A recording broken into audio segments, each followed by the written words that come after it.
Assalomu alaykum. Men kuzatayotgan kuzatuvchilarim, sizlarga bugun bitta lavha qildim. Mana bu bakni men kesdim. Nega? Ko'pchilik tushunishi uchun. Mana qaranglar. Butidan suv kiradi, butida havo bo'ladi. Bu teshilgan. Nega?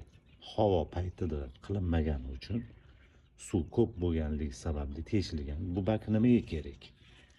Bu bak katyollarning orqasida turadi. Mana nipili bor. Bir atmosfer havo urib turish kerak, tekshirib turish kerak. O'sha holatda teshilmaydi. Sizlarning katyolinglarda suv bosimi tez tushib ketish ehtimollari bo'lmaydi. Sababi ko'pchilikda shunaqa misol tushadi. Aka, men katyolimda tez havo tushib ketyapti yoki suv bosimi tushib ketyapti deydi. Mana shu narsani tekshirishinglarni maslahat beraman. Meni kuzatayotganingiz uchun rahmat. Like, podpiska esinglardan